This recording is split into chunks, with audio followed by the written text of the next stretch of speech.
고린도전서 14장 계속해서 보겠습니다. 14장 33절부터요. 40절까지 보겠습니다. 은사에 대한 교훈을 이제 마무리하면서 지금 여성에 대한 교훈을 해주고 있는데요. 지금 이 여성에 대한 교훈을 보는 관점이 좀 두 가지가 있기 때문에 조금 소개를 해드리겠습니다. 34절에 보니까 여자는 교회에서 잠잠하라. 그들에게는 말하는 것을 허락함이 없나니 율법에 이른 것 같이 오직 복종할 것이요. 자, 이게 이제 여성들에 대한 약간의 이게 지금 차별이 아니냐. 지금 이런 관점에서 보는 분들도 있고요. 그러면 여자는 교회에서 그냥 계속 무건수행을 하라는 거냐. 아무 말도 하지 말고. 그건 아니죠. 이제 이 여자에 대해서 이게 이제 일반론이냐 아니면 이 고린도 교회에 있는 특수한 어떤 여성들에 대한 얘기냐 해석이 다릅니다. 그래서 일반론을 주장하는 분들은 여기서 이제 여성 안수 반대하고 여성은 이제 목사가 되면 안 된다. 그리고 여성이 공식적으로 뭘 티칭하는 것도 안 된다. 이렇게 주장하는 분들이 있고요. 또 조금 다른 분들은 이게 일반론이 아니고 고린도 교회에 특정한 여성들이 있었고 문제를 일으키는 문제의 여성들에 대한 일종의 경고다라고 해석하는 견해가 있습니다. 그 견해가 좀 갈리는데, 자, 어쨌든 저는 이것을 너무 일반론으로 보지 말고 일반론보다는 이 고린도 교회에 있는 특정한 그룹에게 준 것이다라고 보는 게 여기서 자연스럽다고 보여집니다. 자, 왜냐하면은요, 거기 한번 보세요. 35절에 보면은 만일 무엇을 배우려거든 집에서 자기 남편에게 물을 지니 여자가 교회에서 말하는 것은 부끄러운 것이라. 이걸 일반론으로 하면은 굉장히 곤란해집니다. 여성은 그냥 무건수행해야 됩니다. 가만히 있어야 돼요. 근데 이제 36절이 키예요. 36절 한번 읽어봅시다. 시작. 하나님의 말씀이 너희로부터 난 것이냐 또는 너희에게만 임한 것이냐. 이거 약간 특정적인 느낌이 들죠.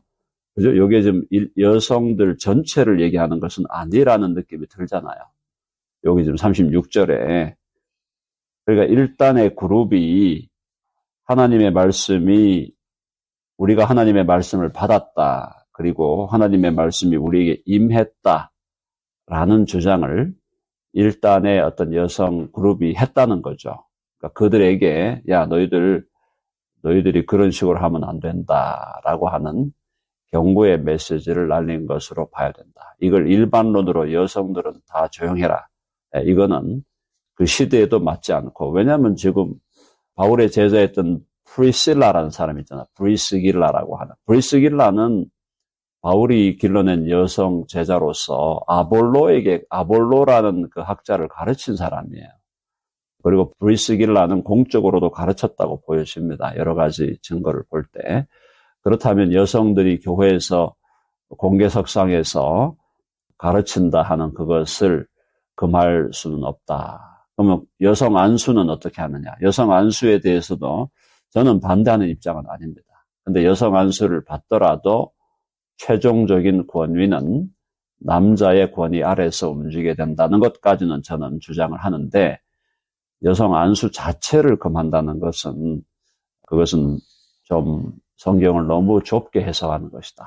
저는 그렇게 보고 있습니다. 어쨌든 여기 지금 볼 때 이걸 일반론으로 가져가서 여자는 교회에서 be silent 이래버리면 교회가 돌아가질 않죠. 교회가 돌아가겠습니까? 여성들이 가만히 있고 말도 안 하고 있는데, 네, 그래서 이걸 일반론으로 해석하기보다는 특수론으로 해석하는 게 더 맞다라는 게 저의 입장인데, 이걸 일반론으로 보는 분들도 있기 때문에 그분들의 견해는 또 그대로 그냥 리스펙트 합니다. 리스펙트. 그렇게 해석한다고 이단이 되는 건 아니니까요.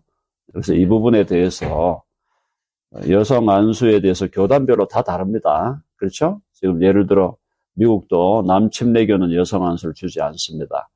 남침례교, 장로교, 루터교, 감리교 다 여성 안수 주거든요.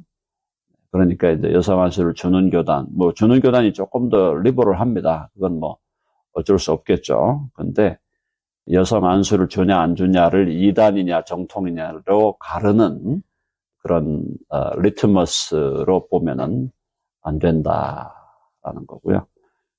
구약 시대에도 드보라 같은 여사사가 있었고요. 에스더도 뭐 여왕이었고, 그렇게 보면은 여성에 대한 리더십을 교회가, 우리 성경이 여성의 리더십을 이렇게 무시한다, 그건 아니다라는 거 우리가 이해해야 되겠습니다.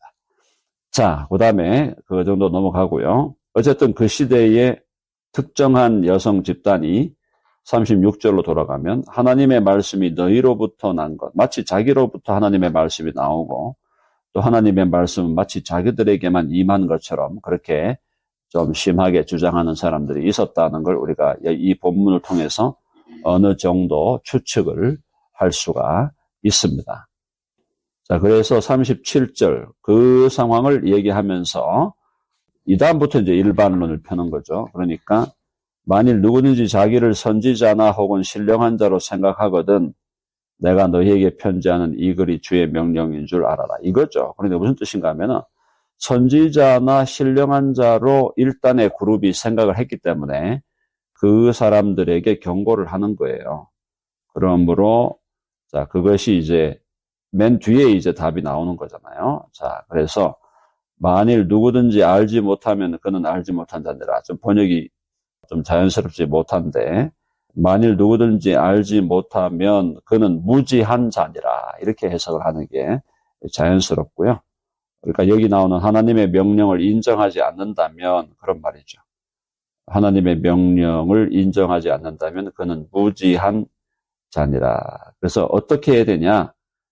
40절 읽어보고 40절 다 같이요. 시작. 모든 것을 품위 있게 하고 질서 있게 하라. 이겁니다. 그러니까 지나치게 자기들을 높여서 나만 하나님의 말씀을 받았고 나만 성령의 은사를 받은 사람이다. 극단적인 주장을 하지 말라는 거죠. 모든 것을 품위 있게 하고 질서 있게 하라. 남자든 여자든 교회에서의 모든 이 은사의 활용이나 교회의 사역이나 봉사나 모든 것이 품위가 있어야 된다. 품위가 있다는 말은 격조가 있어야 돼. 격조가. 천박하게 하면 안 된다 이 말이에요. 품위가 있고 격조 있게 하고 그다음에 질서를 지키면서 해라. 마치 내가 뭐 모든 걸 다, 그러니까 이제 은사를 좀 과하게 받은 분들 중에는 내가 은사를 받았기 때문에 당신들은 내 말을 들어야 됩니다. 이렇게 나오는 분들이 있잖아요. 교회에 그런 분들이 있을 수가 있습니다. 그래서 심한 경우에는 목회자의 말도 무시해버리죠. 내가 은사 받았고 내가 신령한 목소리를 들었고 뭐가 보이고 막 들리는데, 그러니까 이제 목사님들도 우습게 보는 거예요. 목사님들 뭐 환상 보세요. 뭐 좀 들리세요. 이래 가면서 마치 자기들이 하나님의 말씀을 자기들이 독점하는 듯하게 이렇게 이제 행하는 분들이 지금도 있습니다. 지금도. 우리 교회는 이제 그런 분이 없으니까 할렐루야 아멘이지만은 다른 교회 가면은 그런 분들이 있어요. 그래서 여러분들이 우리가 주의해서 우리 교회에서는 은사를 지나치게 받아가지고 지나치게 받아서 자기들이 말씀을 독점한다. 그런 느낌으로 하는 일이 없기를 바랍니다. 자, 그 다음에 39절 읽어볼게요. 시작. 그런즉 내 형제들아 예언하기를 사모하며 방언 말하기를 금하지 말라. 결론은 그거죠. 결론은 예언하기를 사모하며, 적극적이죠. 예언은 적극적으로. 이건 뭐예요? 예언은 말씀에 관련된 거니까. 그러나 방언 말하는 거는 소극적이죠. 금하지 말아라. 누가 방언을 은사를 받아서 방언을 한다면 금하지는 말되 방언의 은사를 활용하는 방식은 분명히 얘기가 했습니다. 공식적인 자리에서 방언으로 하려면 통역이 없으면 하지 말라 그랬습니다. 통역이 없으면, 그리고 개인적으로 하나님과 1대1로 하라고 했습니다. 그렇죠? 계속 제가 자꾸 말씀을 드리지만은 예언은 미래에 대한 얘기가 아니라 그랬습니다. 말씀으로 격려하고 위로하고 힘을 주고 용기를 주고, 그 다음에 때로는 필요하면 또 경책하는, 그것이 예언이지, 예언이 미래에 대해서 이러쿵저러쿵 얘기하는 게 아니다라는 거. 예언의 은사 받았다고 미래에 얘기했다가 틀리면은요, 죄송합니다는 얘기도 안 해요. 틀렸으면 죄송하다 그러고, 저는 미래에 대해서는 말 안 하겠습니다. 딱 닫아야 되는데, 미래에 대해서 뭔 일이 일어난다 그러고, 그런 걸 또 수십만 명이 보고 있어요. 그래서 우리가 하나님의 말씀, 한번 해봅시다. 기록된 말씀 밖으로 넘어가지 말라. 아멘 하시죠? 네. 15장 갑니다. 부활에 대한 건데요. 15장 1절 다 같이 시작. 형제들아, 내가 너희에게 전한 복음을 너희에게 알게 하노니 이는 너희가 받은 것이요 또 그 가운데 산 것이라. 2절까지 갑시다. 너희가 만일 내가 전한 그 말을 굳게 지키고 헛되이 믿지 아니하였으면 그로 말미암아 구원을 받으리라. 복음에 대한 겁니다. 결국 이제 바울은 고린도 교회에 가장 필요한 것은 결국 복음이라는 걸 얘기하려고 하는 겁니다. 그래서 형제들아, 내가 너희에게 전한 복음을 너희에게 알게 하면서, 알게 한다는 건 다시 생각나게 하겠다. 이는 너희가 받은 것이요 또 그 가운데 선 것이라. 이미 복음을 받았고 복음 가운데 너희는 섰다. 그래서 너희가 만일 내가 전한 그 말을, 그 복음의 메시지를 굳게 지키고 헛되이 믿지 아니하였으면 그로 말미암아 구원을 받으리라. 구원을 받는 것은 복음을 믿는 것입니다. 그렇죠? 복음은 무엇입니까? 복음은 예수 그리스도께서 우리 죄를 위하여 십자가에 죽으시고 사흘 만에 부활하셨다. 그게 복음이죠. 예수 그리스도의 십자가의 죽으심, 그리고 그분의 부활, 그걸 믿음으로 구원을 받는다. 복음의 요약을 3절과 4절에 해주는데요.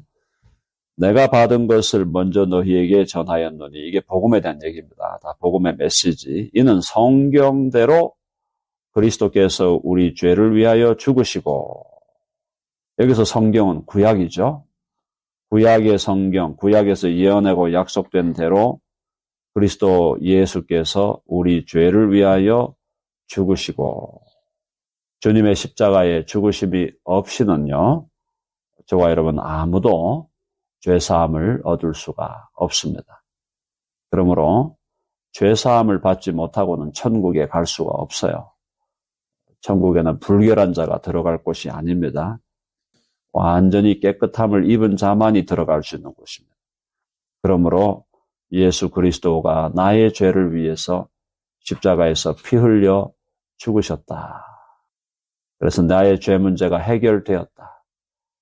나의 과거와 현재와 미래의 모든 죄를 주님께서 다 덮으시고 깨끗이 씻어주시고 양털과 같이 희게 하시고 흰눈과 같이 희게 하셨다.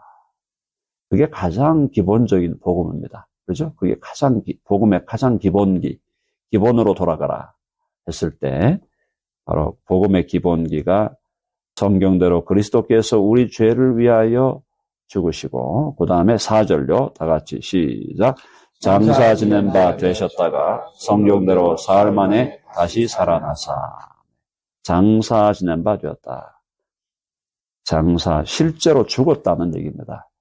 실제로 죽었기 때문에 무덤에 장사를 지냈다. 물론 유대 땅에서의 무덤은 돌무덤이죠. 돌무덤이니까 밑에다가 이렇게 매장하는 것도 아니고 오늘날처럼 불에 태우는 것도 아닙니다. 그렇죠? 동굴을 파서 거기서 시신을 두고 이제 돌문을 닫아버리는 그런 식으로 형태로 여기 장사 지낸다. 그래서 장사 지낸 바 되셨다가 성경대로 사흘 만에 다시 살아나셨다. 이게 사실은 사도신경의 핵심 아니겠어요? 그렇죠? 동정녀 마리아에게 나시고 본디오 빌라도에게 고난을 받으사 십자가에 못 박혀 죽으시고 장사된 지 사흘 만에 죽은 자 가운데서 다시 살아나셨다. 나시고. 사도신경의 핵심이죠. 그 핵심인데 바로 여기서 나온 거예요. 여기 지금 고린도전서 15장에 나온 이 이야기를 그대로 사도신경이 바로 받았다는 얘기죠. 자, 그래서 주님은 우리 죄를 위하여 죽으시고 장사 짓는 바 되셨다가 확실히 죽으셨어요. 그리고 사흘 만에 다시 살아나셔서 주님이 부활하신 것은 당연히 부활해야 되죠. 주님께 무슨 죄가 있습니까? 자기 죄로 죽은 사람은 부활을 못합니다. 자기 죄로 죽은 사람은 부활을 못해요. 예수님은 자기 죄로 죽은 것이 아니라 우리 죄를 위해 대신 죽으셨기 때문에 주님 본래 의로우신 분이에요. 그러니까 의로우신 분은 다시 살아나셔야 되는 거고요. 또 주님이 다시 살아나신다는 것은 우리가 예수님으로 말미암아 죄사함을 받아 우리에게 영생을 주신다는 걸 우리에게 확증하는 것이죠. 그렇죠? 그래서 우리가 예수 그리스도를 주와 구주로 믿고 그분과 하나가 되고 그분과 연합할 때 예수님이 부활하신 첫 열매가 되셨고 우리는 주님을 따라 우리도 부활하게 되는 것입니다. 그래서 이미 우리가 지금 이 땅에서 예수 그리스도를 믿음으로 영생을 이미 우리의 영혼에 받아 누리지만은 그 영생으로 인하여 우리 몸이 죽어도 다시 우리는 부활하게 되는 줄로 믿습니다. 그래서 화장을 하느냐 매장을 하느냐 상관없습니다.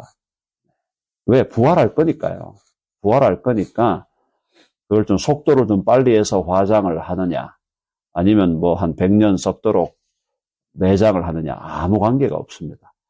성경에서 매장만 하라고 한 적도 없고 그리고 성경의 유대교의 방식은 또 우리 한국 방식의 매장이 아니에요.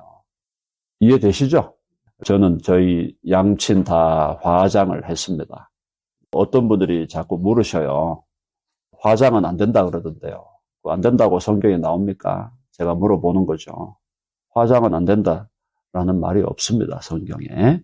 그러니까 그런 데에 대해서 미혹되시지 말고 장래의 방식은 그 시대와 각자가 속한 시대와 컬처와 방식에 따라 다 다르다라는 거. 그거는 그대로 그냥 우리가 따라가면 됩니다. 예수님 믿는 사람이 반드시 이렇게 장사를 지내야 된다라는 법칙이 없습니다.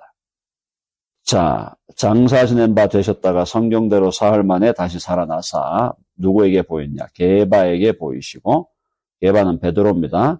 후에 12제자에게와 12제자에게 다 보이셨고요. 그 후에 500여 형제에게 일시에 보이셨다.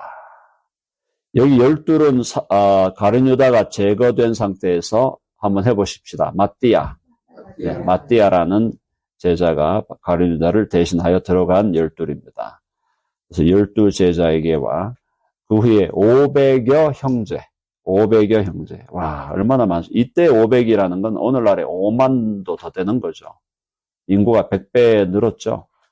500여 형제에게 일시에 보이셨는데 동시에 봤다는 거예요. 500여 형제가. 지금은 5만 명 정도 스테디움에 모여 있는데 5만 명이 스테디움에 모여 있는데 그때 예수님이 부활해서 나타난 거나 똑같은 얘기죠. 자, 500여 형제에게 일시에 보이시더니 그 중에 지금까지 대다수가 살아있고 머저리티가 살아있고 어떤 사람은 잠들었다 죽었다 그랬습니다. 그러니까 지금 바울이 고린도서를 지금 써서 보내는 시기가 50년대 말이단 말이에요. 50년대 말. 근데 이때도 아직도 예수님의 부활을 직접 보았던 사람들 중에 500여 형제 중에 대다수가 살아있다는 얘기는 한 400 이상이 살아있다는 얘기거든요. 살아있었어요. 부활을 보았다는, 부활을 증언하는 자들이 눈으로 eyewitness, 그죠? 눈으로 봤다는 거예요. 목격했다는 거죠. 자, 대다수는 살아있고 어떤 사람은 잠들었으며 죽었다 하는 건데 여러분 생각해 보십시오. 예수님이 십자가에 못 박히기 전에 막 질질 끌려가잖아요. 로마 병정들이 끌고 갈 때 제자들은 다 도망쳤습니다. 근데 예수님이 부활을 안 했는데 이 겁쟁이들이 변해가지고 자기 목숨을 내대고 죽습니까? 불가능한 얘기입니다. 그거는. 실제로 부활했기 때문에 부활한 주님을 딱 만났기 때문에 거기서 깨달음이 오는 거예요. 아, 주님이 진짜 부활하셨고 이분이 진짜 하나님이시구나. 이분이 진짜 하나님의 아들이네. 그러니까 예수님이 부활한 걸 딱 보니까 내가 죽어도 부활하겠네. 그러니까 담대하게 죽는 겁니다. 제자들 중에 순교 안 한 사람이 요한밖에 없잖아요. 요한은 주님이 오랫동안 살게 했어요. 90세가 넘도록 거의 100세가 되도록 살게 하셨는데 특별한 목적이 있어서 그랬고 거의 다른 사도들은 다 순교했고요. 그 다음에 바울팀도 다 순교했잖아. 바울팀. 거긴 세컨드 제너레이션인데 사실은 바울팀은 물론 이제 바나바는 first지만 디모데나 디도 이런 사람 마가 다 세컨드 제너레이션 다 순교했다 이 말이에요. 부활하신 예수 그리스도에 대한 믿음이 그것이 사실이 아니었다면은 그렇게 미친 듯이 자기 목숨을 내놓고 칼에 참수형을 당하고 칼에 찔리고 불에 태움을 받고 하는 그런 죽음을 죽을 수 있느냐라는 겁니다. 인간적으로는 불가능한 얘기입니다.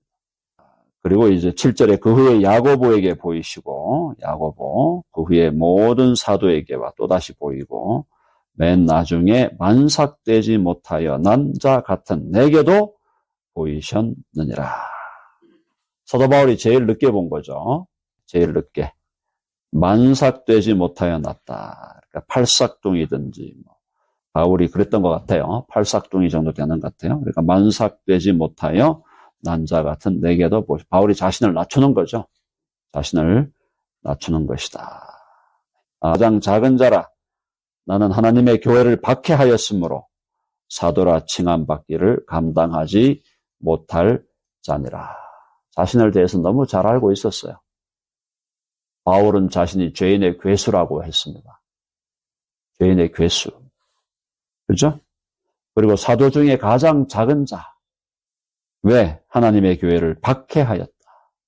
내가 교회를 박해하고 핍박해서 예수 믿는 사람을 잡아가 다 죽이는데 내가 동참했다. 그러니 사도라 칭함받기를 감당하지 못할 자니라. 그걸 알았다는 거죠, 바울은.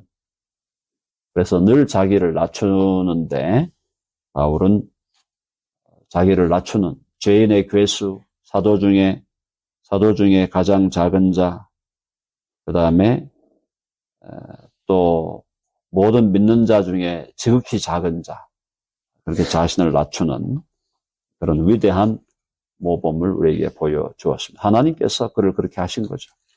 아주 극적인 드라마. 예수 믿는 자를 잡아 죽이던 자에서 예수 복음을 위하여 목숨을 던진 사람. 아주 극적인 인생이었죠. 바울의 인생을 통해서 가장 중요한 것은 그가 그렇게 된 것은 예수 그리스도를 만났고 그분의 복음으로 그가 완전히 변화되었기 때문에 복음의 증인으로 그가 살아갔다는 것입니다. 네, 여기까지 일단 하고요. 다음 시간에 10절부터 보도록 하겠습니다.